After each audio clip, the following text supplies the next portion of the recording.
सुखम धर्मात् दुखम पापात् सर्वशास्त्रेषु संस्थिति न कर्तव्यमतः पापम कर्तव्यो धर्म संचय। अनंतकारी अनंत कल्याण करना वात्सल्य वरसावनारा तारक तीर्थंकर સ્વામી ભગવાન મહાવીર મહારાજાનું શાસન પામી હરિભદ્ર સુરીશ્વરજી મહારાજ સાહેબ એમણે શાસ્ત્ર વાર્તા સમુચ્ચય નામના અદ્ભુત ગ્રંથની રચના કરેલી છે। 1444 ગ્રંથના રચયિતા અને એની અંદર એક શિરમોર ગ્રંથ કહેવાય શાસ્ત્ર વાર્તા સમુચ્ચય જીતુભાઈ, અને એની અંદર બહુ મહત્વપૂર્ણ વાત આપણા માટે કરે છે કે જેની શોધ માટે આપણે અનાદિકાળથી પ્રયત્ન કરીએ છીએ। શેની શોધ? સુખની શોધ। દરેક ગતિની અંદર આપણું એક જ ટાર્ગેટ રહેલું છે કે સુખ મળે અને દુઃખ ટળે। વિનીતભાઈ આ સિવાય બીજો વિચાર કયો આવે? 24 કલાક જે પણ વિચારણા ચાલતી હોય, દુકાને પણ જવાનું છે એના માટે સુખ મેળવવા માટે, હોટલમાં જવાનું સુખ મેળવવા માટે, ટીવીની સ્વિચ ઓન કરવાની સુખ મેળવવા માટે। નંબર 2, ડોક્ટર પાસે જવાનું દુઃખને ટાળવા માટે, વકીલ પાસે જવાનું દુઃખને ટાળવા માટે, કોર્ટના દરવાજા ખખડાવવાના દુઃખને ટાળવા માટે। લગભગ આ જ સ્થિતિની અંદર જીવો પોતાનો આખો ભાવ પરિપૂર્ણ કરે છે। બસ જે કંઈ પ્રવૃત્તિ હોય એના બેઝની અંદર બે જ વસ્તુ ગોઠવાયેલી છે કે સુખ કઈ રીતે મળે અને દુઃખ કઈ રીતે ટળે। શાસ્ત્રકાર કહે છે કે સુખનો સંબંધ જેની સાથે જોડવાનો છે એ નથી જોડતા તો સુખ મળશે કઈ રીતે? નિતેશભાઈ, સુગંધ જોઈતી હોય પણ બગીચામાં જવું નથી, અત્તરની બોટલ પાસે રાખવી નથી, ગુલાબનું ફૂલ પાસે રાખવું નથી, અને ગટરના પડખે ઝૂંપડું બાંધીને રહેવું છે અને ઉકરડામાં અડોટવું છે ને પછી માથું ફાટેવી દુર્ગંધ કેમ આવે છે એવી ફરિયાદ કરવી છે। અક્ષયભાઈ, આ ફરિયાદ કરવાનો અધિકાર કેટલો મળે? નીરજભાઈ, કેટલો અધિકાર મળશે? સુખનું સાધન જે છે એને પકડવું નથી, દુઃખનું સાધન એને છોડવું નથી, અને સુખ કેમ મળતું નથી ને દુઃખ કેમ ટળતું નથી, આ જ ઉલઝનની અંદર દિવસો, મહિના, વર્ષો ને આખો ભવ પસાર થઈ જાય। સુગંધનો સંબંધ સેન્ટ પરફ્યુમની સાથે તમે જોડેલો છે, ભૂખને દૂર કરવાનો સંબંધ ભોજનની સાથે જોડેલો છે, એટલો સંબંધ સુખનો ધર્મ સાથે આપણે કેટલો જોડેલો છે? દુઃખનો સંબંધ પાપની સાથે ને સુખનો સંબંધ ધર્મની સાથે। બસ આ બે સંબંધ જો જોડતા આવડી જાય તો હરિભદ્ર શ્રીમાં જ વાત કરે છે કે ન કર્તવ્યમ અતઃ પાપમ કર્તવ્યો ધર્મ સંચય। દુઃખ નથી જોઈતું તો દુઃખને લાવનારા પાપ એને ભૂલે ચૂકે પણ કરતો નહીં। શરદી નથી જોઈતી તો આઈસ્ક્રીમ ખાતો નહીં, બરફના ગોલા ખાતો નહીં, ફ્રીજનું ઠંડુ પાણી પીતો નહીં, ઠંડા પાણીથી નાવાનું કામ કરતો નહીં। આ જેમ સમજણ આપણી પાસે ચોખ્ખી છે એટલી સમજણ દુઃખ નથી જોઈતું તો પાપ કરવા નથી, કોઈના નિશાસા લેવા નથી, કોઈની હાય લેવી નથી, કોઈની બદદુઆ લીધા પછી હું સુખી થઈ શકું એવી કોઈ કાળે શક્યતા નથી। આવા પ્રકારની સમજણ આપણી પાસે કેટલી મળે? રાજનભાઈ, જ્યોતિષીએ કુંડલી જોઈ છોકરાની અને વાત કરી કે છોકરો જે છે એના જીવનમાં યુવાની સુધી સુખ ઘણું બધું છે, જ્ઞાન પણ ઘણું બધું પ્રાપ્ત કરશે, પણ બહુ મોટો એક પ્રોબ્લેમ દેખાય છે। કયો પ્રોબ્લેમ? તો કે લગ્નની પ્રથમ રાત પૂરી થાય પછી બીજા દિવસનો સૂર્યોદય આ છોકરો જોઈ શકશે નહીં। જ્યોતિષીએ કુંડલીમાં લખેલું છે સમીરભાઈ, અને આ છોકરો ધીમે ધીમે મોટો થયો, અને જ્યોતિષી એવા છે કે જેની એક પણ આગાહી ખોટી પડેલી નથી, એક આગાહી એની સાચી પડેલી છે।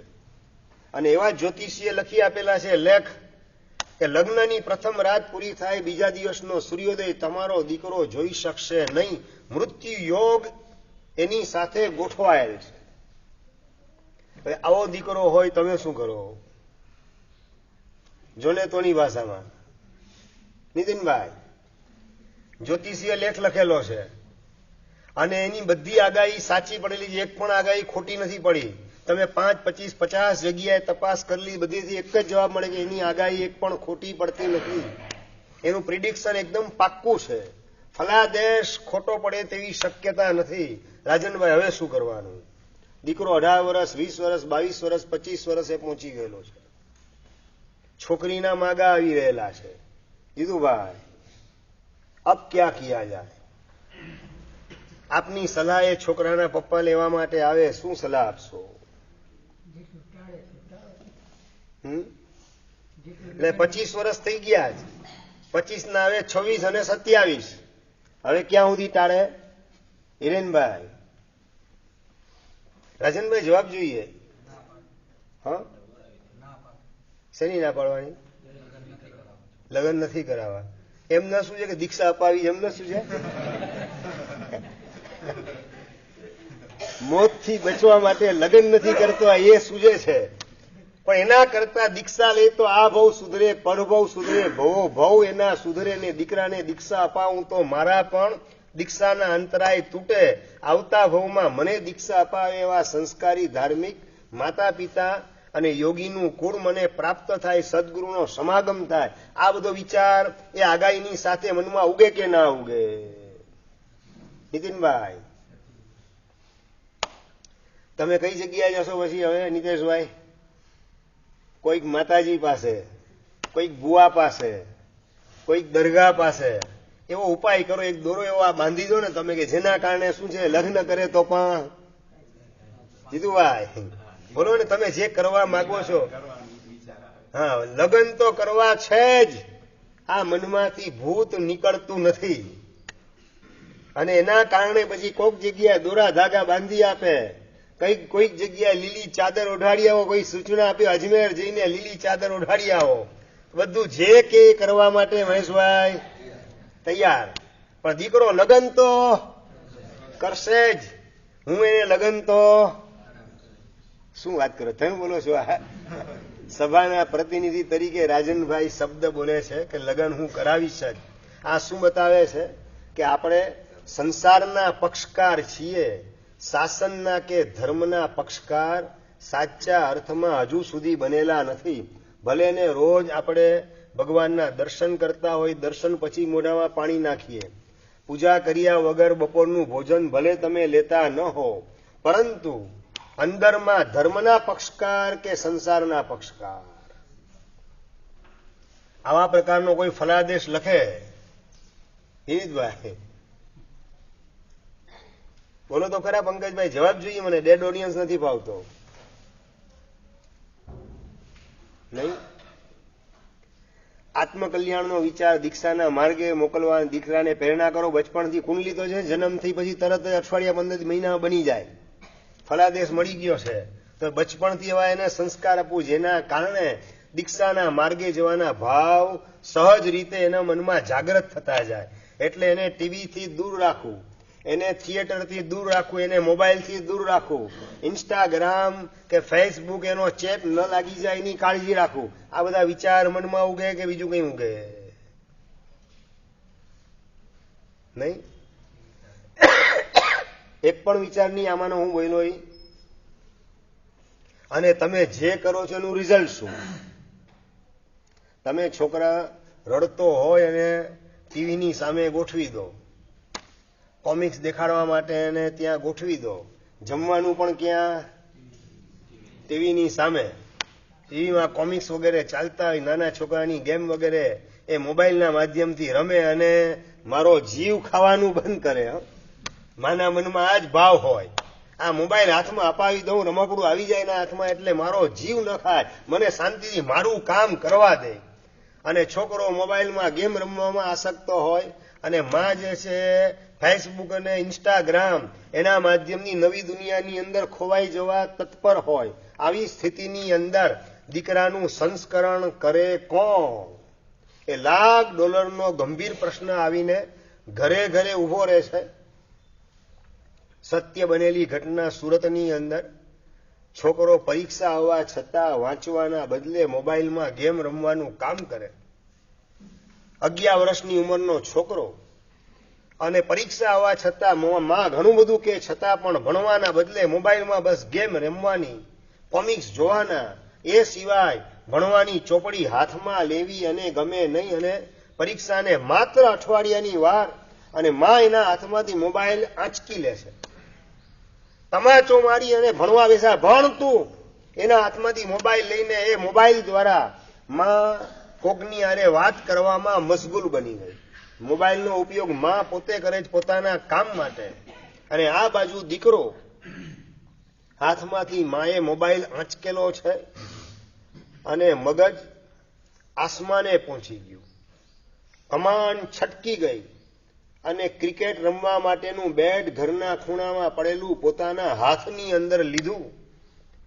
જે મોટો બેટથી મોટો ભાઈ ક્રિકેટ રમવાનું કામ કરે છે એ લાકડાનું બેટ પોતાના હાથમાં લઈ, અને માં પોતે કોકની હારે વાત કરે છે મોબાઈલની અંદર પાછળથી આવીને સીધું ખોપરીમાં બેટ ઠોકવાનું કામ, અને ત્યાંને ત્યાં ખોપરી ફાટી ગઈ, બ્રેન હેમરેજ, માથું લોહી લુહાણ. માના હાથમાંથી મોબાઈલ લઈને છોકરો ગેમ રમવાની અંદર પાછો ગોઠવાઈ ગયો.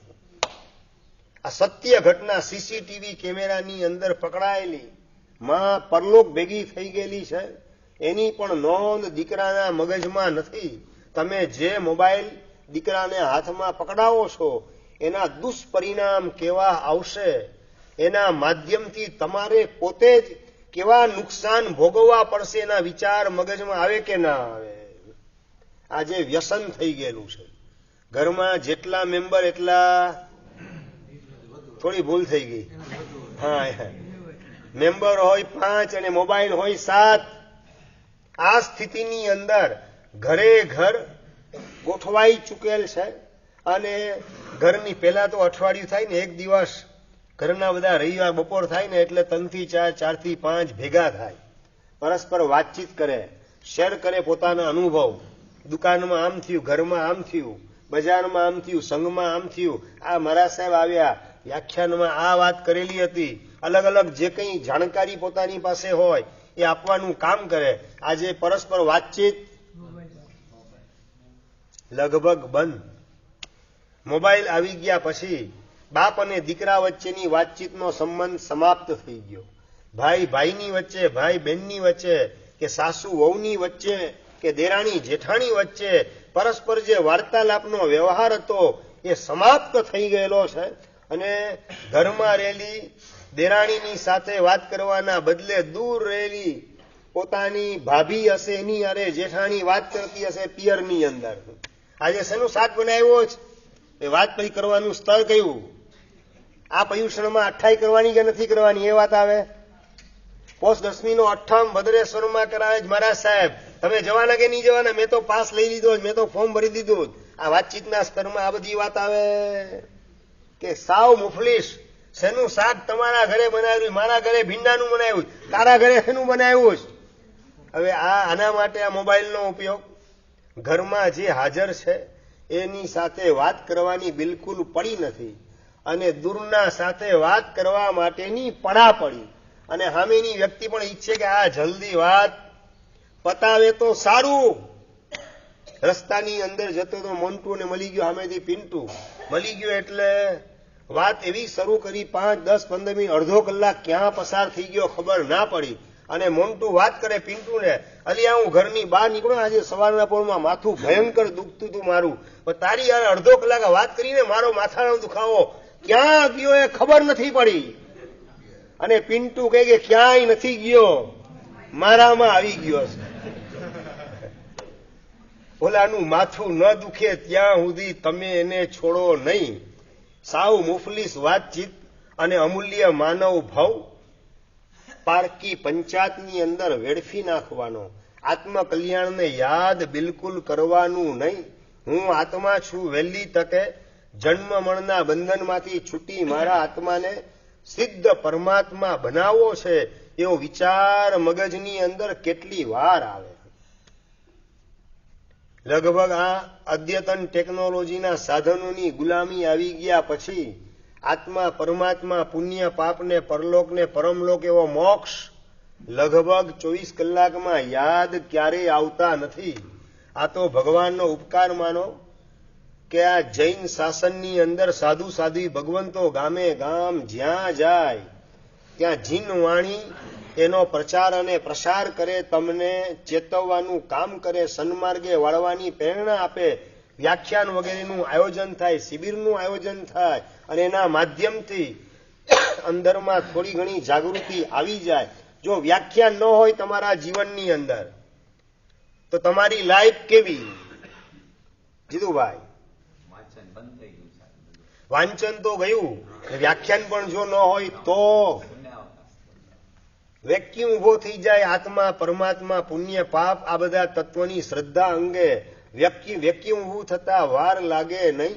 આ ભગવાનના શાસનની બલિહારી કે સાધુ સાધ્વી ભગવંતો ગામે ગામ જીનવાણી એનો વરસાદ વરસાવવા દ્વારા આપણા હૃદયને લીલું છમ બનાવવા માગે છે. ધર્મની કરણી દ્વારા, પુણ્યની કમાણી દ્વારા, સંસ્કારોનું સિંચન કરવા દ્વારા, સદગતિનું બુકિંગ કરાવવા દ્વારા આપણા ભવિષ્યને સૈફ બનાવવા માટે મહાત્માઓ જે મહેનત કરેલા છે એ તમામ સાધુ સાધ્વી ભગવંતોને લાખ લાખ વંદન, કોટી કોટી ધન્યવાદ. આવી ધન્યવાદની લાગણી પણ અંતરમાંથી કેટલી વાર કાઢેલી છે.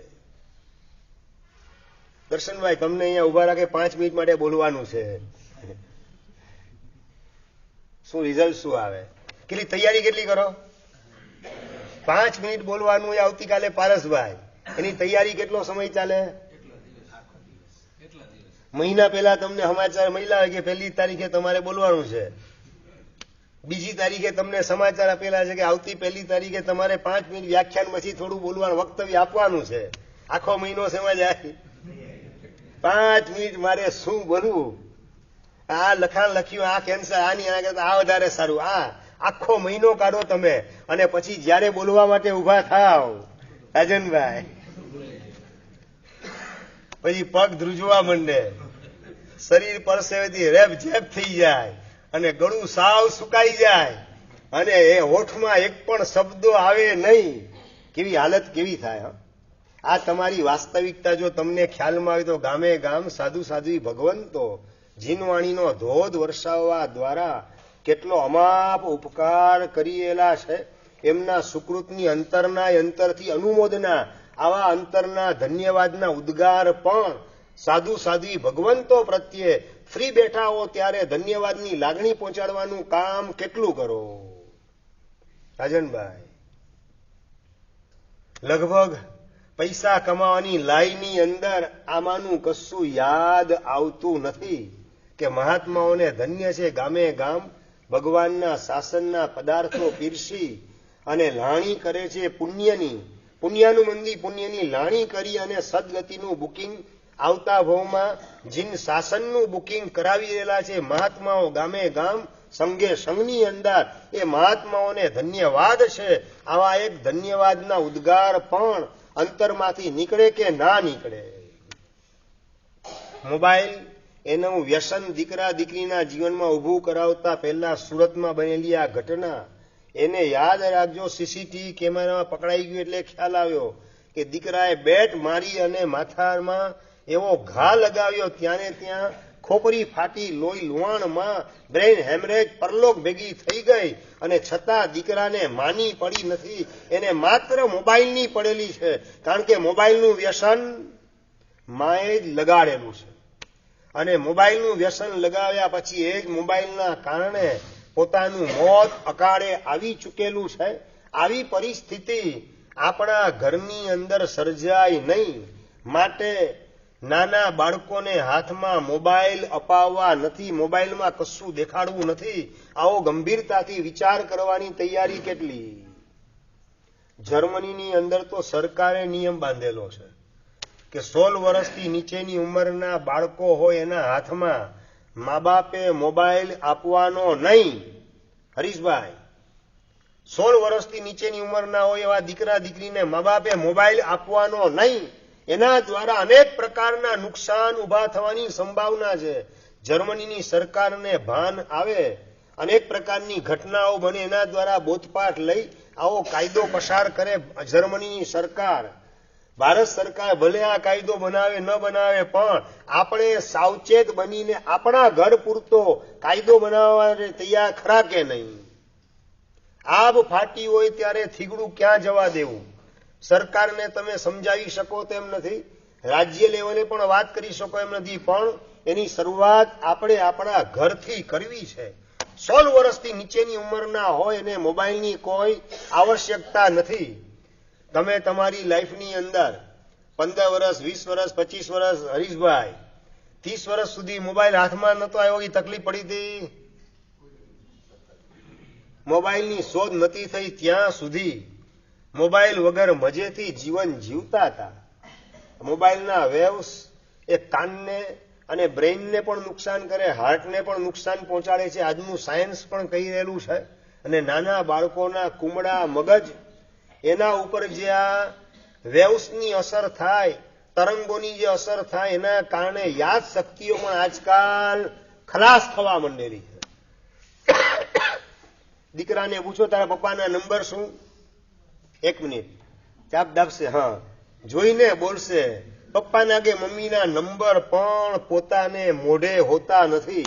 પોતાનો મોબાઈલ જો ખોવાઈ ગયો તો મમ્મી ને પપ્પાના નંબર શું હતા, કઈ રીતે એનો કોન્ટેક્ટ કરવો, એ પણ એના માટે મોટો યક્ષ પ્રશ્ન બનીને ગોઠવાઈ જાય એવી પરિસ્થિતિ આજકાલ સર્જાઈ રહેલી છે. મોબાઈલના કારણે કુમળા મગજ એ ડેમેજ થઈ રહેલા છે.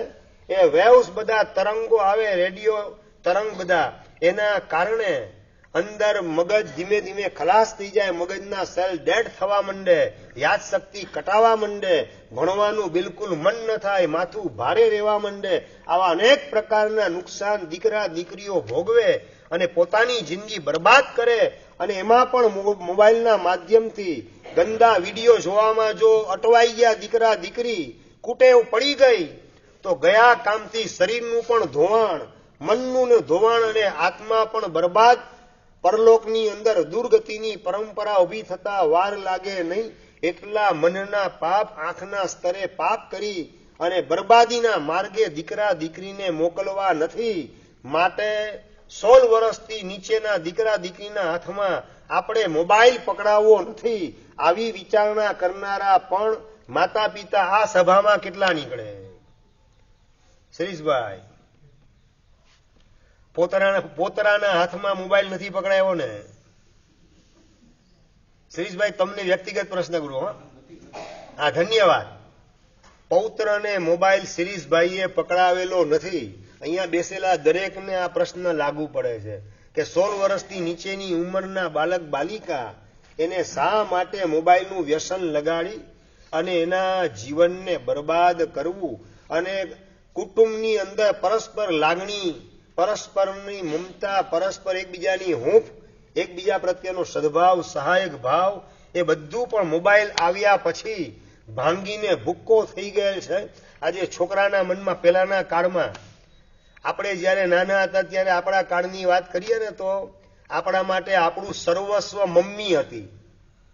અને આજે મમ્મીની વેલ્યુ 0 થઈ ગઈ છે. અને મોબાઈલ દીકરા માટે સર્વસ્વ થઈ ગયેલ છે. મમ્મી માત્ર જમવાનું આપી દે ને, જમવાની પણ હવે પડી નથી.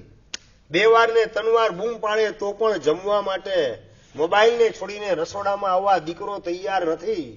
અને પરાણે ટીવી પાસે ગોઠવી દે ભાણું, અને જમતો હોય છતાં નજર ટીવીની સામે જ હોય. શું ખાય છે, શું નથી ખાતો, એની પણ નોંધ મગજમાં લેવાય નહીં.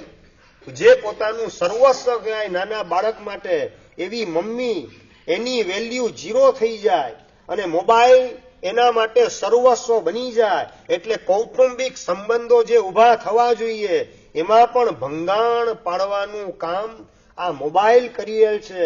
એની પણ ગંભીરતાથી નોંધ માતા પિતા તરીકે, દાદા દાદી તરીકે તમારા મગજમાં કેટલી?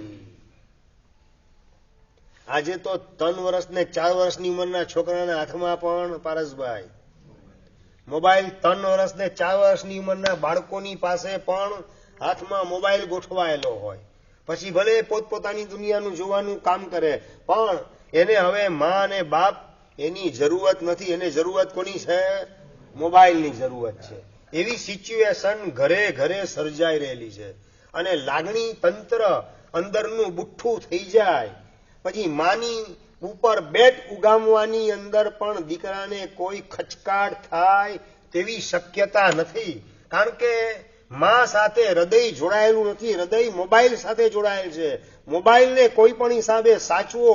મોબાઈલ છે તો હું સુખી, મોબાઈલ મારું સર્વસ્વ, આવી જ જ્યાં સમજણ હોય અને માતા પિતા કે દાદા દાદીની વેલ્યુ મગજમાંથી જીરો થતા વાર લાગે નહીં, અને મોબાઈલ હાથમાંથી ખેંચનાર માં એને માથામાં ક્રિકેટનું બેટ લગાડી અને પરલોક ભેગી કરી દે દીકરો, એમાં કોઈ નવાઈ નથી. કારણ કે માએ જ આ મોબાઈલનું વ્યસન એના જીવનમાં ઘુસાડેલું છે. તમે હજી થોડા પુણ્યશાળી છો કે તમારા ઘરમાં આવો પ્રસંગ બનેલો નથી, પણ પીપળ પાન ખરતા હસતી કુંપણિયા, મુજ વીતી તુજ વીતશે ધીરી બાપુડિયા. પીપળાનું પાંદડું ખરતું હોય, પીળું પાંદડું, અને નાનકડી કિસલાઈ એટલે નાના કુમળા પાંદડા હસતા હોય, એ ખર્યું એ ખર્યું. અને ખરતું પાંદડું કે જુવાન પાંદડાને, નાનકડા પાંદડાને કે અમારી જે હાલત થી એ હાલત તમારી પણ ભવિષ્યમાં થવાની જ છે. થોડી ધીરજ ધરો, અઠવાડિયું 10 દિવસ પસાર થવા દો, એટલે તમે પણ અમારી જેમ ખરી પડશો. નહીં સમજાય હું શું કહેવા માંગુ છું? જે ઘટના સુરતના પરિવારમાં બનેલી છે એ ઘટના અંજારમાં બને તો નવાય નહીં. હું ઈચ્છતો નથી કે એનો પડછાયો તમારા પરિવારમાં પડે. એવી ઘટના તમારા પરિવારમાં બને, અને એના માટે આપણે આજથી જ સાવધાન રહેવાનું છે. કળપૂર્વક ધીમે ધીમે એના હાથમાંથી મોબાઈલ છોડાવવાનો. જે દિવસે મોબાઈલનો ઉપયોગ તું ન કરે એ દિવસે 10 રૂપિયા તને ગિફ્ટ. અશોકભાઈ, સમજાયું બરાબર? જે દિવસે મોબાઈલનો ઉપયોગ ન કરે એ દિવસે 20 રૂપિયા તને ગિફ્ટ આપીશ. આવી રીતે અલગ અલગ જુદા પ્રકારના પ્રલોભનો આપી જુદું જુદું પ્લાનિંગ કરી એના જીવનમાંથી કઈ રીતે મોબાઈલનું વ્યસન ઓછું થાય. 1 કલાકથી મોબાઈલ વધારે ન જુએ એ દિવસે 10 રૂપિયા એની ગિફ્ટ આપવાની. સમજાયું રાજનભાઈ? 1 કલાકથી વધારે મોબાઈલ ન જો તો 10 રૂપિયાની ગિફ્ટ. મહિનાની અંદર 300 રૂપિયા બેટા તને મળશે, અને તને જે જોઈએ તેના દ્વારા તું લાવી શકીશ. કોઈ પણ રીતે તમે નુસ્ખા અજમાવી અને ધીમે ધીમે એને મોબાઈલના ચુંગાલમાંથી બહાર નહીં કાઢો તો એનું ભવિષ્ય જોખમાશે, ભેગું તમારું પણ ભવિષ્ય જોખમાતા વાર લાગશે નહીં. અને સદાચારને સંસ્કાર એની વાત એને બિલકુલ કાને પાડવી ગમશે નહીં. અને આપણી મૂળ વાત ચાલતી હતી પેલા જ્યોતિષીની. આગાહી કરેલી હતી કે દીકરો લગ્નની પ્રથમ રાત પૂરી કરશે કદાચ કે કેમ, એ પ્રશ્ન છે, બીજા દિવસનો સૂર્યોદય એ જોઈ શકશે નહીં. પ્રિડિક્શન જેનું પરફેક્ટ છે એવો એસ્ટ્રોલોજર એણે કરેલી આ આગાહી, અને બાપ વિચારમાં પડી ગયો કે હવે આ દીકરાની નહીં, એ જેનો હાથ પકડે એની પણ જિંદગી બરબાદ થાય એવું છે. આમાં તો કઈ રીતે દીકરાના લગ્ન કરાવવા? દીકરો ઉંમર લાયક થાય 25, 27, 28 અને 30 વર્ષનો, સગાવાલા વગેરેનું પ્રેશર થઈ રાખે. છોકરીવાળા પણ માગું લઈને આવે કે તમારા દીકરા સાથે અમારી દીકરીનો સંબંધ જોડવો છે. સાચું લાવો કંઈક સંબંધ લઈને આવે, ઓફર કરવા માટે આવે. જીતુભાઈ શું કરશો? જોને તોની ભાષામાં એ છોકરાના પપ્પા તરીકે હો, વ્યક્તિગત તમારો નહીં, સભાના પ્રતિનિધિ તરીકે બોલવાનું છે. રાજનભાઈ, ન કરાય? અરે એમાં મારે શું તકલીફ છે? વિધવા થશે તો પારકા ઘરની છોકરી વિધવા થશે. આવો સ્વાર્થનો વિચાર આવે કે કોકની જિંદગી મારે બરબાદ કરવી નથી, એ વિચાર આવે. કયો વિચાર આવે? હરીભાઈ, પપ્પા વાત કરે છે છોકરીને અને છોકરીના પપ્પાને કે મારા દીકરાની કુંડલીના ફળાદેશમાં લખેલું છે લગ્ન પછીના બીજા દિવસનો સૂર્યોદય એ જોઈ શકે તેમ નથી. લગ્નની પ્રથમ રાતે મૃત્યુ યોગ લખાયેલો છે. માટે તમારી દીકરીની જિંદગી મારે બરબાદ થવા દેવી નથી. એને વૈધવ્યનું દુઃખ આપવું નથી. એને વિધવાપણાનું કલંક કાયમ માટે છૂટી જાય નાનકડી ઉંમરમાં, એમાં મારે નિમિત્ત બનવું નથી. એક બે છોકરી એના ઘરવાળા જે આવેલા એમને વિદાય આપી સ્પષ્ટતા કરવા પૂર્વક. અને એક વ્યક્તિને ખાલી વાત કરે ને આખા ગામમાં, તમને તો ખબર છે ને અંજારની નાળ કેવી હોય. એક નેગેટિવ સમાચાર એક વ્યક્તિ સુધી જો કાને પહોંચ્યા એટલે ચારે બાજુ સમાચાર સ્પ્રેડ થતા વાર લાગે નહીં. છતાં એક છોકરીના પપ્પા એની દીકરીને લઈને આવે છે અને વાત કરે કે ના, મારી દીકરીનો સંબંધ તમારા દીકરા સાથે જ ગોઠવવો છે. પણ આ મૃત્યુ યોગ લખેલો છે લગ્નની પ્રથમ રાતે. વાંધો નહીં, બધું જ્યોતિષિકી ભગવાન નથી. એને બોલેલું બધું સાચું જ પડે એવો કોઈ નિયમ નથી. અને નંબર 2, જોને તોની ભાષામાં કદાચ મારી દીકરીને વિધવા થવું પડ્યું તો એને તમે ન સાચો તો સાચવવાની મારી જવાબદારી છે. આવી ઓફર દીકરીના બાપ છોકરાના બાપની પાસે કરે છે અને એના નિમિત્તે લગ્નનો સંબંધ જોડાઈ ગયો. એન્ગેજમેન્ટ થયા, લગ્ન નક્કી થયા અને લગ્ન પણ સવારના પોરની અંદર.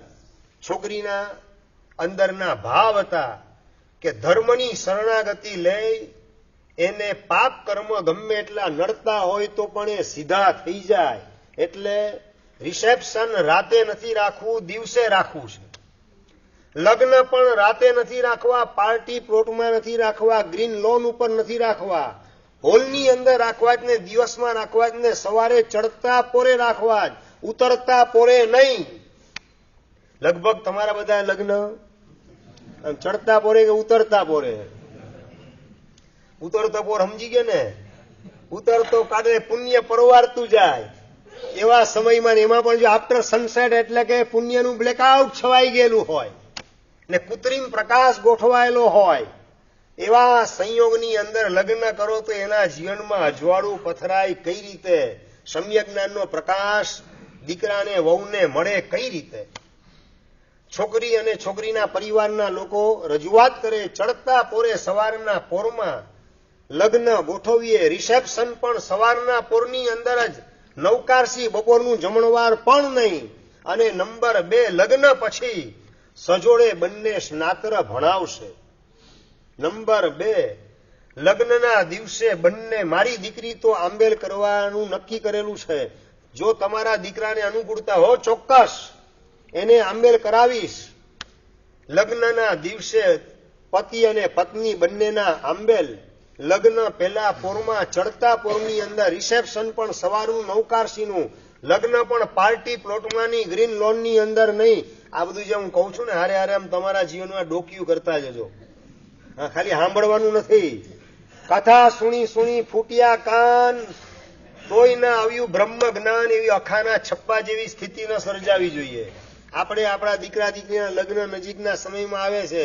હવે દીકરો ઉંમર લાયક થયો છે વિનીતભાઈ, હા તો હવે આપણે પ્રસંગ કેવી રીતે ગોઠવો? આ મગજ ધીમે ધીમે કાં સદગુરુના ચરણે દીકરા દીકરીને સોંપીએ અને જો એની એટલી અનુકૂળતા ન હોય, ભાવના ન હોય તો એનો સંબંધ કોઈક ખાનદાન પાત્રની સાથે જોડીએ.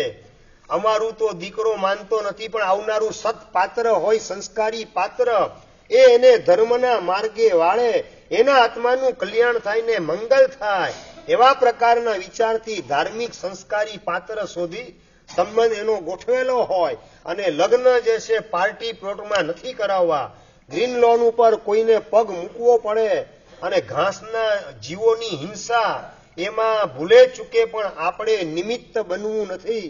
રાતની લાઈટ એની અંદર અસંખ્ય જીવાતોની વિરાધના થાય, હિંસા થાય, જીવ હિંસા, બધા પાપના પોટલા આપણે દીકરાના બાપ તરીકે માથે ઊંચકવા નથી. આ બધું અંદર ગંભીરતાથી શાંત ચિત્તે વિચારી અને ઠોસ મક્કમ નિર્ણય કરવાની જરૂરત છે. તો જ ધર્મને તમારા જીવનની અંદર પ્રવેશ આપેલો ગણાશે. છોકરી અને છોકરીના પપ્પા તરફથી આવેલી ઓફર મુજબ છોકરાએ પણ સ્નાતરમાં ભાગ લીધો લગ્ન થઈ ગયા સવારે ચડતા પોરે, આ બાજુ જમણવાર ચાલે ની બીજી બાજુ નવ દંપતી સ્નાતરની અંદર મન મૂકીને ભક્તિના રંગે રંગાવા તૈયાર થઈ ગયા. બસ આજે છેલ્લો દિવસ છે મારી જિંદગીનો, થાય એટલું મારે પુણ્યનું ભાથું ભેગું કરી લેવું છે. એક બાજુ પરમાત્માની ભક્તિ સ્નાતર મહોત્સવ, બીજી બાજુ આંબિલનો તપ, અને ત્રીજી બાજુ બસ જેટલી પણ રકમ આવે લગ્નની અંદર એ ચાંદલો જે છે એ જીવ દયાની અંદર વાપરવો છે. પાંજરાપોળના અબોલ પશુઓ સુધી પહોંચાડવો છે. આપણા પરિવારની અંદર ચાંદાના 1 રૂપિયાની રકમ પણ રાખવી નથી. એવા પ્રકારનો નિર્ણય છોકરાના બાપ કરે છે કે આ જીવ દયાનું પુણ્ય જતા જતા મારા દીકરાને જીવ દયાનું પુણ્ય એ લઈને જાય એવી વ્યવસ્થા ગોઠવી દઉં.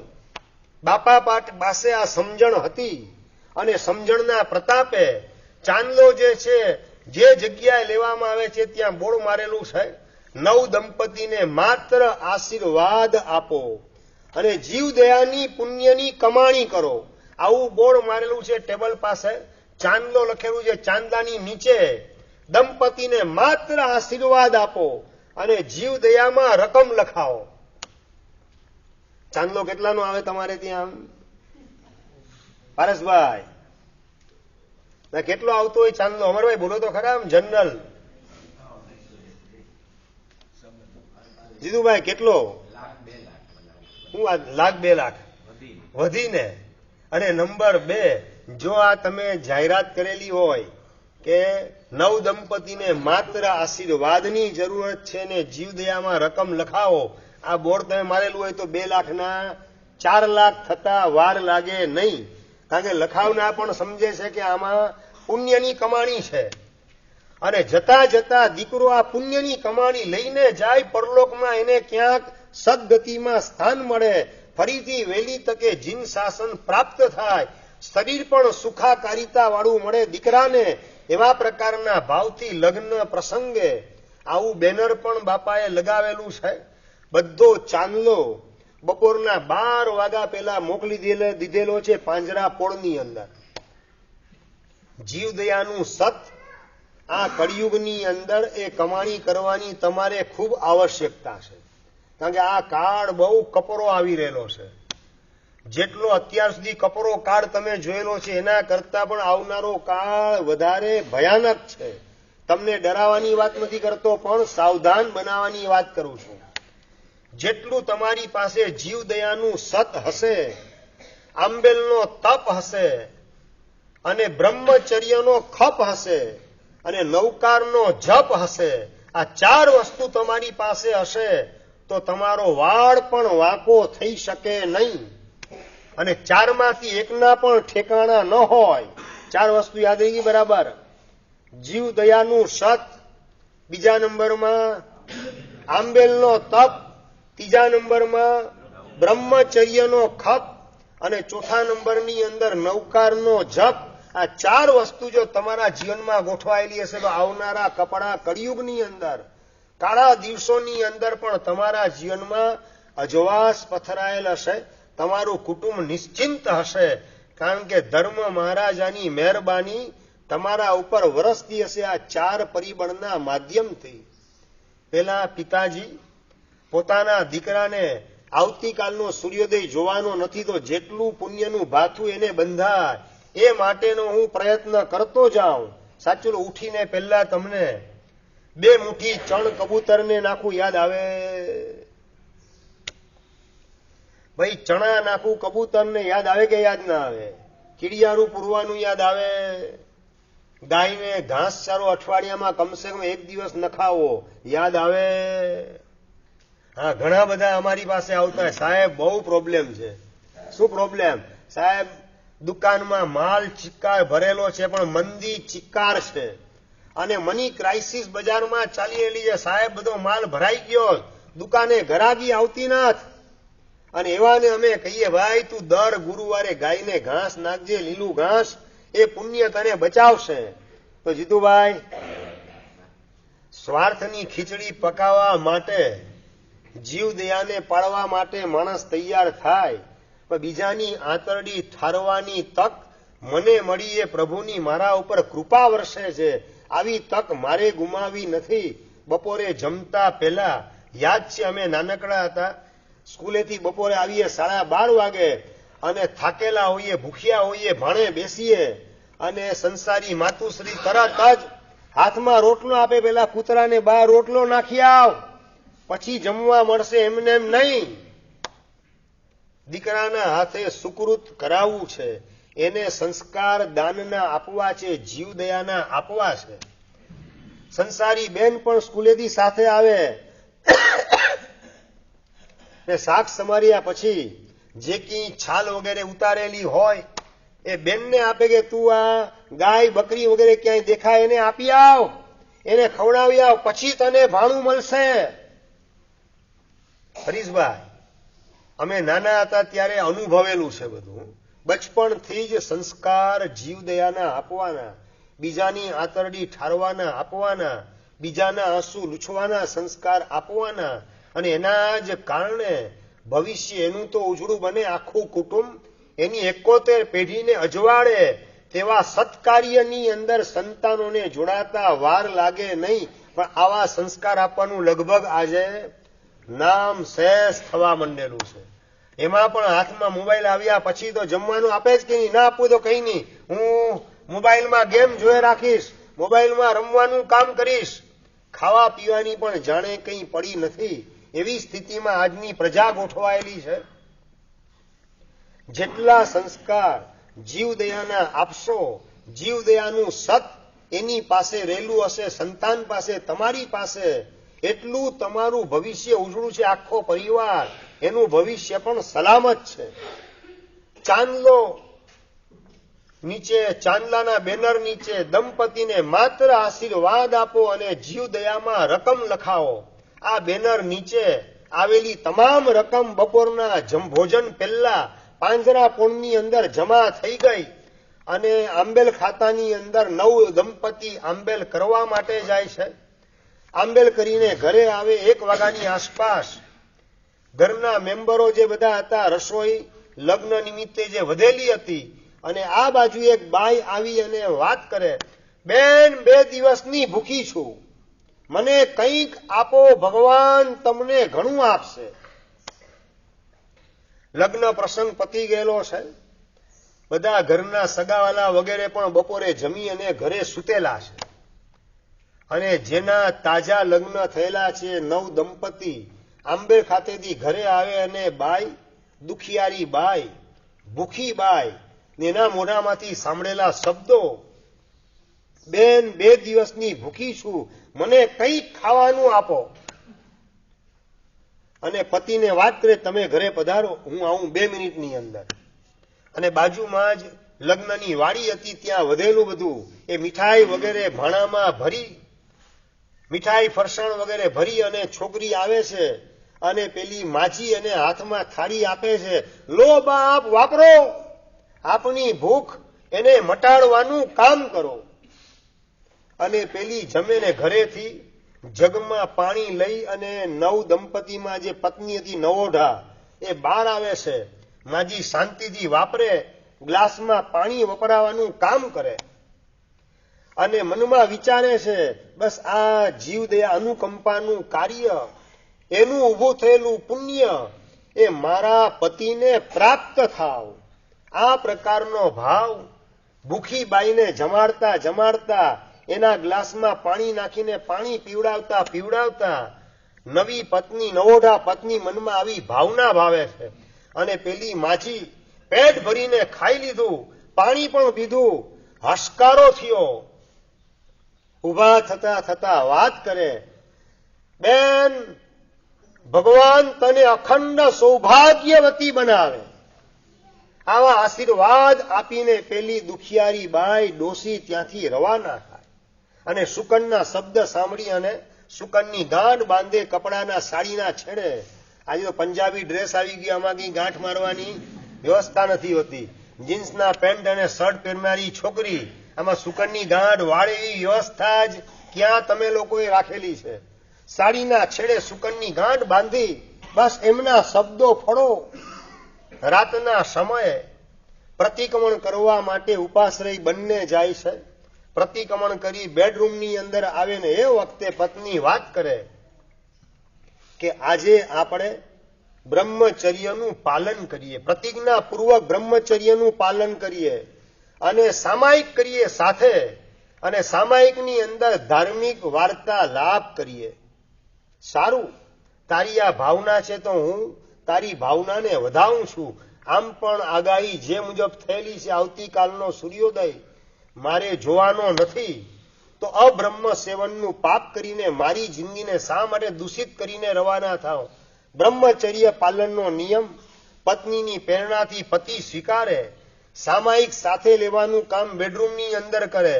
આ બધું ખાલી સાંભળવાનું નથી, તમે શું કરેલું છે યાદ કરવાનું છે કે સામાયિક કરવાનું આપણને કેમ સૂઝ્યું નહીં. લગ્ન પછી અઠવાડિયા બાદ પણ બેડરૂમમાં ચાલો સાથે સામાયિક કરીએ, સાથે પ્રતિક્રમણ કરીએ, ધાર્મિક ગોષ્ઠી કરીએ, વાર્તાલાપ કરીએ. માત્ર શરીરને શરીરના સંબંધ નહીં, આત્માને આત્માના સંબંધ બંધાવા જોઈએ. નેમ અને રાજુલને સંબંધ આત્માને આત્માના હતા. આજે ખભેથી ખભા મિલાવવા માટે તૈયાર, બધા હાથમાં હાથ મિલાવવા તૈયાર, પણ હૈયાથી હૈયા કેટલાના મળતા હશે અને આત્માને આત્માનું મિલન કેટલાનું થતું હશે? એ $1,00,000નો ગંભીર પ્રશ્ન છે. પત્ની વાત કરે છે કે આપણે સામાયિકની અંદર ધાર્મિક ગોષ્ઠી કરીએ, વાર્તાલાપ કરીએ. સારું, ધાર્મિક સામાયિક લઈ લીધું. સામાયિક લીધા પછી પત્ની જે છે પતિના હાથમાં માળા આપે છે. લો, એક નૌકારવાળી તમે ગણો, એક હું ગણું. એકવાર નૌકારવાળી ગણીને મંગલ કરીએ આપણા લગ્ન જીવનનું, અને પછી આપણે ધાર્મિક વાર્તાલાપ કરશું. સારું, પત્નીની સારી પ્રેરણા ઝીલવાનું કામ પતિ કરે છે. ક્યારે વિનીતભાઈ? લગ્નની પ્રથમ રાતની આ વાત ચાલી રહેલી છે. તમને જોને તોની ભાષામાં આવી ઓફર પત્નીએ કરી હોય, લગ્નની પ્રથમ રાતે સામાયિકની વાત, નૌકારવાળીની વાત, શું મોઢામાંથી શબ્દ કયા નીકળે? ઓર્થોડોક્સ છે, આ ધર્મનું પૂછડું છે. આની સાથે ક્યાં મારો પનારો પડ્યો? આ જ વિચાર આવે કે બીજા વિચાર? ભાઈ, મનમાં વિચાર કયા ઉગે? સભાના પ્રતિનિધિ તરીકે તમારે બોલવાનું છે. વિચાર આજ કે બીજા કોઈ? ઓર્થોડોક્સ લાગે, ધર્મનું પૂછડું લાગે, આ વેદિયા વેડા કરે છે, આ ચીકણા વેડા કરે છે, અને આ મણીબાઈની અરે ક્યાં હું ગોઠવાઈ ગયો? આ જ વિચાર મનમાં ચાલે કે બીજા વિચાર ચાલે? પારસભાઈ જવાબ જોઈએ. એ જ વિચાર. એટલે શરીરને શરીરના સંબંધ છે. હૈયાથી હૈયાનું મિલન કેટલાને છે અને આત્માને આત્માનું મિલન કેટલી જગ્યાએ થતું હશે? $1,00,000નો ગંભીર પ્રશ્નાર્થ છે. બ્રહ્મચર્યનો ખપ. આજની રાત આપણે બ્રહ્મચર્યનું વિશુદ્ધપણે પાલન કરશું. એની પ્રતિજ્ઞા પત્ની પોતે લેશે ને પતિને પણ અપાવે છે. બંને સજોડે પ્રતિજ્ઞા લે. બ્રહ્મચર્યનો ખપ અને નૌકારનો જપ અને સામાયિકની સાધના, અને એની અંદર હવે ધાર્મિક વાર્તાલાપ કરવાનો એની અંદર ગોઠવાય છે. આજે સવારના પોરની અંદર એક ઘરે હું પગલા કરીને આવ્યો. પગલા શા માટે કર્યા ખબર છે વિનીતભાઈ? જીવનભર માટે સમીરભાઈ એમણે ચોથું વ્રત સ્વીકાર્યું. સજોડે ચોથું વ્રત સ્વીકારવાની તૈયારી. આ જેટલા પણ 60 વર્ષથી નાની ઉંમરના ચોથું વ્રત લે, એમના ઘરે હોંશે હોંશે પગલા કરવાના ભાવ મારા અંતરમાં જાગૃત થાય. 60 વર્ષથી નાનકડીમાં હવે મફતિયા પગલા નથી કરાવવા. ચોમાસા પહેલા ભલે કરાવી લીધા મફતિયા પગલા. હવે પે ધ પ્રાઇસ, કિંમત ચૂકવો અને માલ ઉઠાવો. 60 વર્ષની નીચેની ઉંમરના ચોથું વ્રત લેવા માટે તૈયાર થાય. અમને અંદરમાં ઉમળકો જાગે કે એના ઘરે આપણે પગલા કરીએ, આપણું પણ સૌભાગ્ય છે, ને આપણા સંયમના વાઇબ્રેશન એના ઘરમાં પથરાય તો નિર્મળ બ્રહ્મચર્ય પાલન માટેનું એક પીઠબળ એને પ્રાપ્ત થાય અને અંદરમાં ઉત્સાહ ઉમંગ આસમાને પહોંચે. એવા પ્રકારના ભાવથી સમીરભાઈ એના ઘરે આજે સવારના પોરમાં પગલા કરવા માટે ગયેલો હતો. જન્મ દિવસે કે લગ્ન તિથિ વગેરે આવે એ વખતે યાદ શું આવે? લગ્નની એનિવર્સરી આવે ત્યારે શું યાદ આવે? ભાઈ જન્મ દિવસ હોય ત્યારે શું યાદ આવે? હોટલમાં જવાનું, આઈસ્ક્રીમ ખાવાનું, મસાલા ઢોસાની મિજબાની માણવાની, શું આવે? હિરેનભાઈ એને જન્મ દિવસે ઉપવાસ કરેલો હતો, સજોડે ઉપવાસ. લગ્ન દિવસ હતો બરાબર, લગ્નની એનિવર્સરી દિવસ આવ્યો, આજથી લગભગ અઠવાડિયા પહેલાની વાત. અને બંને દંપતીએ સાહેબ આજે ઉપવાસ આપો. મેં શેનો ઉપવાસ? આજે લગ્ન તિથિ છે, એ નિમિત્તે આજે ઉપવાસ કરવો છે. આવું આમ સાંભળીએ ને ત્યારે અમારા રોમ રાજી વિકસિત થઈ જાય.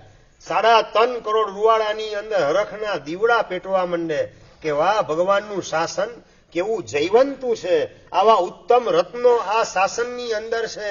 એના થકી આવનારા 25, 50, 100 વર્ષ સુધી શાસનને કોઈ ઊની આંચ આવશે નહીં. નાનકડી ઉંમરની અંદર ધર્મનો આવો પક્ષપાત અને આત્માનો સંબંધ બાંધવાની તૈયારી. ને મને રાજુલની જોડી થવું છે. ઋષભદેવ પરમાત્મા ને શ્રેયાંશ કુમાર એ બંનેની જેમ જોડી હતી, 9 ભવની. મોક્ષમાં પણ બંને સાથે ગયા. ને મને રાજુલ પણ 9 ભવની જોડી મોક્ષમાં સાથે ગયા. બસ આપણે આ ને મને રાજુલની જોડી બનવું છે.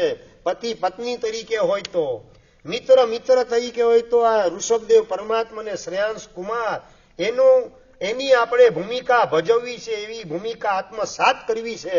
આવા પરિણામ ઉચકાતા જાય. એક એન્જિન હોય ને બીજો ડબ્બો હોય ને તો પણ મોક્ષના સ્ટેશને 2 હાથે જ પહોંચે. નહીં સમજાયું? તમારે ત્યાં કોઈ પણ ગાડી આવે, સયાજી એક્સપ્રેસ આવે, એન્જિન સ્ટેશન ઉપર આવે, પછી અડધો કલાક પછી ડબ્બો આવે, એમ 1 જ મિનિટમાં 2નો પ્રવેશ. 7:01 આવે સયાજી એનું એન્જિન, તો 7:01 જ ડબ્બો પણ પ્લેટફોર્મ ઉપર ગોઠવાઈ જાય. નહીં સમજ શું કહેવા માંગુ છું? જે ભવમાં એન્જિન કદાચ તમે ભલે ન બનો પણ ડબ્બા તરીકે પણ બનેલા હો ને, ડબ્બો જોઈન્ટ હોય બરાબર, તો એન્જિન મોક્ષના સ્ટેશને પહોંચે ને, તો ડબ્બો પણ એ જ ભવમાં સાથે મોક્ષના સ્ટેશને ગોઠવાતા વાર લાગે નહીં. સાધના ઋષભદેવ પરમાત્માએ 1000 વર્ષ કરેલી હતી. શ્રેયાંશ કુમારના જીવનમાં સાધના શું હતી જીતુભાઈ? કઈ નહીં. 400 ઉપવાસ ઋષભદેવ પરમાત્માએ કરેલા હતા. શ્રેયાંશ કુમારે 440 પણ નતા કરેલા, છતાં મોક્ષે એ જ ભવની અંદર બંને સાથે મોક્ષમાં ગયા. સમજાય મારે શું વાત કરવી છે? નેમિનાથ ભગવાને શેષાવનના જંગલમાં વાઘવરુ દીપડાની વચ્ચે 54 દિવસ સુધી day and night never close સાધનાની જબરજસ્ત પલાઠી વાળીને સાધનાની ધૂણી ધખાવેલી હતી. કાયોસર ધ્યાને ગોઠવાયેલા હોય, વાઘવરુ દીપડા આજુબાજુમાં ફરતા હોય, એની વચ્ચે પણ અડોલ આસનને મનમાં નહીં ક્ષોભજો, પરમ મિત્રનો પામ્યા જાણે યોગ જો. આવા પ્રકારની ઉચ્ચ આત્મદશા એની અંદર ખોવાઈ ગયા. આવી સાધના રાજીમતીએ કરી હતી પારસભાઈ? નથી કરી. પણ એન્જિન તરીકે નેમનાથ પરમાત્માને બનાવી દીધા. કનેક્શન અંદરનું ફિટ હતું, મજબૂત હતું. એના કારણે ઋષભદેવ પરમાત્મા મોક્ષે, નેમિનાથ પરમાત્મા મોક્ષે ગયા. એ જ ભવમાં એની સાથે રાજીમતી પણ મોક્ષમાં પધારે છે. સમજાય હું શું કહેવા માંગુ છું? આપણે કદાચ એન્જિન ન બનીએ તો વાંધો નહીં, પણ ડબ્બા પણ એવું બનીએ, પછી ડબ્બાનું એન્જિન પાછું જે છે ને મોક્ષે પહોંચનારું જોઈએ. દુર્ગતિમાં જનારું જો એન્જિન હોય તો પ્રોબ્લેમ. હા, એન્જિન મારા જેવું નહીં, ભગવાન જેવું બતાવું. મારું કઈ છે નહીં. ગઈકાલે એક પરિવારની અંદર પગલા કરેલા હતા. હું કેવા ઘરે હવે પગલા કરું છું એ તમને ખાસ ખ્યાલ આવે એટલા માટે વાત કરું છું. પત્ની કહે કે સાહેબ શ્રાવકને રજા આપી દીક્ષા લેવી હોય તો હવે સાહેબ ઘરે પગલા કરો. નીતેશભાઈ, આવી ઓફરવાળા પરિવાર કેટલા નીકળે સાહેબ? જ્યારે પણ એમને દીક્ષા લેવી હોય, મારા તરફથી ગ્રીન સિગ્નલ છે. પાછળની બધી જવાબદારી સંતાનની હું સંભાળીશ, બા બાપુજીની સેવાની જવાબદારી પણ હું સંભાળીશ. એમણે દીક્ષા લેવી તો મારા તરફથી ગ્રીન સિગ્નલ છે. આવું કેનારા શ્રાવિકા હોય, લાગે કે ભગવાનનું શાસન કેવું જયવંતું છે. અને આ ચોમાસાની અંદર કેટલી અદભુત વાવણીની સાધના મારા દ્વારા થઈ એની પણ અનુમોદના ભગવાનની સમક્ષ હરખાતો કરું કે વાહ પ્રભુ, આપે કેવી જીનવાણીના પદાર્થો પીરસ્યા, આપે મને માધ્યમ બનાવ્યું અને આપને જે પીરસવું તું મારા માધ્યમથી પીરસાવી અને અનેકના હૃદયની અંદર ધર્મના સંસ્કારના અને સાધનાના ટમટમતા દીવડાને પેટાવ્યા, જેનો પ્રકાશ અનેક ભવ સુધી એમને અને એમના પરિવારોને પ્રાપ્ત થાય અને મોક્ષ માર્ગે હરણફાળ ભરવાનું કામ કરે. ખૂબ આનંદ થાય કે આ સંસ્કારી પત્ની શ્રાવિકા એ પતિને પ્રેમથી કહે કે તમારી જ્યારે ઈચ્છા હોય, જ્યારે ઉત્સાહ જાગે, મારા તરફથી તમને ગ્રીન સિગ્નલ છે, પાછળની કોઈ ચિંતા કરતા નહીં, પાછળની બધી જવાબદારી મારા માથે. આવા પાત્રો એ જીન શાસન એનો શણગાર કહેવાય, જીન શાસન એનું એક નજરાણું કહેવાય. આ ભૂમિકાએ આપણે આ જ ભવની અંદર વહેલી તકે ગોઠવાવું છે, એવો સંકલ્પ કરવાની આવશ્યકતા છે. પત્નીએ આજે જ લગ્ન સવારના પહેલા પોરમાં થયેલા છે. બપોરે આંબેલ કર્યું, સ્નાતર ભણાવી, બપોરે આંબેલ કર્યું, પેલી ભિખારણને દાન કરી, અનુકંપા દાન. બેડરૂમની અંદર પ્રવેશ કરતાની સાથે જ આજની રાત વિશુદ્ધપણે બ્રહ્મચર્યનું પાલન, પ્રતિક્રમણ, સામાયિક, નૌકારવાળી અને પછી ધાર્મિક ગોષ્ઠીની અંદર ગોઠવાયા. અને બસ આત્મા તો અમર છે, આત્માનું મોત કદાપી આવતું નથી. જેમ બેડરૂમમાંથી બહાર નીકળો અને કપડાં તમે બદલો, બાથરૂમમાં જઈને પૂજાના કપડાં પહેરો, પાછા પૂજા કરીને ઘરે આવી પાછા કપડાં બદલો ને તમે દુકાને જવાનું કામ કરો, ડ્રેસ તમારો ચેન્જ થાય પણ તમે બદલાતા નથી, તમે તો એના એ જ છો. બસ એમ ખોડિયું ભાવ બદલાય એટલે બદલાય રાખે, આત્મા બદલાતો નથી, આપણે તો એના એ જ છીએ. આત્મા તો અમર છે, બસ આત્માનો અમર પટ્ટો પ્રાપ્ત થાય એવી સાધનાના આજે આપણે સંકલ્પ કરીએ. આજથી જીવનભર માટે હોટલનો ત્યાગ કરીએ. પતિ એ સાંભળતો જાય છે અને આજની છેલ્લી રાત છે અને જેટલું સુકૃતનું ભાતું ભેગું થાય એટલું ભેગું કરી લેવું છે. આજથી જીવનભર માટે કંદમૂળનો ત્યાગ કરીએ, બ્રેડ બટર ને ચીઝનો ત્યાગ કરીએ, અભક્ષ આઈટમ પેટમાં પધરાવીને પેટને નિર્દોષ જીવો એનું કબ્રસ્તાન બનાવવું નથી. પત્ની મંગલ પ્રેરણા કરે, પત્ની છે ને એના કરતા ધર્મ પત્ની લેબલ લગાવવું પડે અને એના કરતા હજી આગળ વધીને ધર્મ સહચારીણી એવું લેબલ લગાવવું પડે. પત્નીનું લેબલ દબાઈ જાય અને ધર્મ સહચારી એનો રોલ એ ડેવલપ થતો જાય અને પતિ પ્રેમથી દરેક વાતમાં ગ્રીન સિગ્નલ આપવાનું કામ કરે, દરેક વાતમાં એગ્રીમેન્ટ કરવા માટે તૈયાર થાય, ધારણા વિગ્રહ પચખાણ લે અને ધાર્મિક ગોષ્ઠી કરતા કરતા રાતના નિદ્રાધીન થાય. બંને રાતના બારી ખુલ્લી હતી, ઠંડો પવન આવતો હતો અને શિયાળાના દિવસો અને બારી ખુલ્લી રહી ગઈ. પવનથી થોડી ખુલ્લી, સ્ટોપર નથી મારી, પવનથી ધક્કો લાગ્યો, ખુલી ગઈ બારી અને બારીના કારણે રાતના ઠંડી લાગીને પતિ ઉભો થાય. પતિ ઉભો થાય ને બારી બંધ કરવા માટે પ્રયત્ન કરે, બારી બંધ કરે, પાછો પોતાની સ્ટોપર મારી દે, પોતાની જગ્યાએ સૂઈ જાય. સવારના ઉઠે છે, સૂર્યોદયના દર્શન કરે છે, પણ સૂર્યોદયના દર્શન પહેલા જ બીજા એક દર્શન થાય છે. જે બારી રાતના બંધ કરી હતી પોતે, ત્યાં મરેલો સાપ, એના દર્શન થયા. સાપ મૃત્યુ યોગ લખેલો હતો, એના કારણે સાપ ઉપર ચડીને બેડરૂમમાં પ્રવેશ કરતો હતો. પણ આજે બેન તું અખંડ સૌભાગ્યવતી થજે એવી પરમાત્માને પ્રાર્થના કરું છું. એ માજીએ આપેલા આશીર્વાદ અને આશીર્વાદના ફળ સ્વરૂપે સાપ અંદરમાં એન્ટ્રી મારવા માટે કરે, પતિને ખબર નથી અને બારી બંધ કરે અને સાપ બારીની વચ્ચે આવેલો ત્યાંને ત્યાં પરલોક ભેગો થઈ ગયો. મૃત્યુ યોગ કેન્સલ. સેના પ્રતાપે, અનુકંપાના પ્રતાપે, જીવદયા અને અનુકંપાનું પુણ્ય એ સત તરીકે જેટલું તમારી પાસે ગોઠવાયેલું હશે એટલું ફ્યુચર તમારું સલામત છે.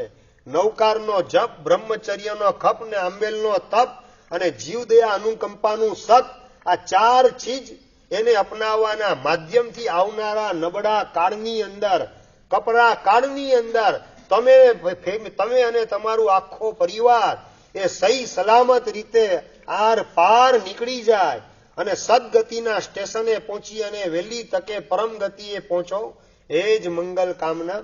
જીનાજ્ઞા વિરુદ્ધ કહેવાય તો મિચ્છામિ દુક્કડમ. આ ચાર ચીજને કાયમ માટે યાદ રાખજો. ફરીથી, જીવદયાનું સત, આંબેલનો તપ, બ્રહ્મચર્યનો ખપ અને નવકારનો જપ. જેટલું આ ચાર સુકૃતનું ભાથું ભેગું કરશો એટલું તમારું ભવિષ્ય ઉજળું બનશે, સલામત બનશે ને એવું જ કરો, એ જ મંગલ કામના. જીનાજ્ઞા વિરુદ્ધ કહેવાય તો મિચ્છામિ દુક્કડમ.